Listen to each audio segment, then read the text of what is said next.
If things go out of control, hands will rise. If hand is not enough, stick will rise. If stick is not enough, sword will rise. If that's not enough, guns will come, all right? It is unbecoming of a Prime Minister of a neighboring country to arrest a spiritual leader. He is not taking weapons, he is not taking guns. Past few days, there have been reports about temples being vandalized and Hindus being killed in Bangladesh. So, according to you, what is the solution to bring peace and harmony back to Bangladesh?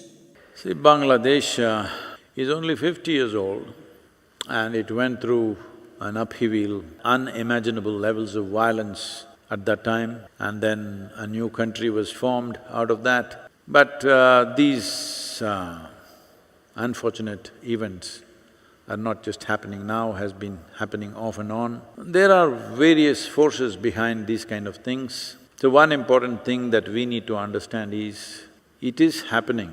There's no denial that it's happening, it is definitely happening. A few people have lost their life, unfortunately. Sadhguru tweeted, "It is disgraceful to see how a democratic nation is disintegrating to become theocratic and autocratic. It is the responsibility of every citizen to understand the value of having an open democracy. Persecution on the basis of religion or weakness of demographics is not the way of democratic nations. Unfortunately, our neighborhood has slipped away from democratic principles. It should be the responsibility of every citizen of Bangladesh to build back a democratic nation where all citizens will have the needed rights and ability to fulfill their lives as per their requirements and beliefs." It is unbecoming of a Prime Minister of a neighboring country to arrest a spiritual leader. He is not taking weapons, he is not taking guns, he is caring for his people. He is just standing up for the rights.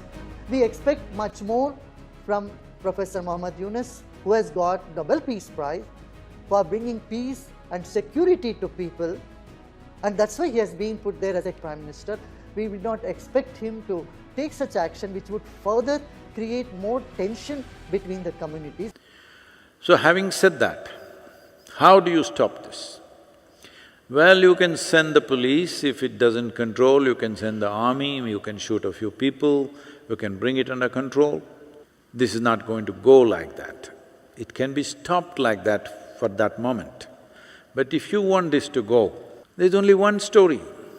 Human beings are doing this to each other because we are identified with different things. And we have forgotten that we are human beings. We have become this religion, this country, this race, that race, all kinds of things. Everything except human, everything except being alive. So, this shift of identity from being a narrow sense of identity to a larger or a global or a cosmic sense of identity is a must. See, even you forgot, I told you, be a mother to the world, but you forgot. If you are verbally saying harsh things, if things go out of control, hands will rise. If hand is not enough, stick will rise. If stick is not enough, sword will rise. If that's not enough, guns will come, all right? You need to understand, violence is not on the street, violence is in the human mind. What is the source of this? If you look at it, the fundamental source of this is limited identifications that you have created. Because once you create an identity, the whole force of who we are, our intelligence, our emotion, our capability, our strength, everything serves that identity. Well, this may look like too far-fetched.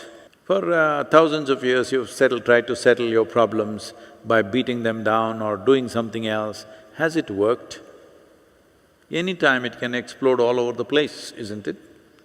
If it has to genuinely work, large-scale raising of human consciousness need to happen.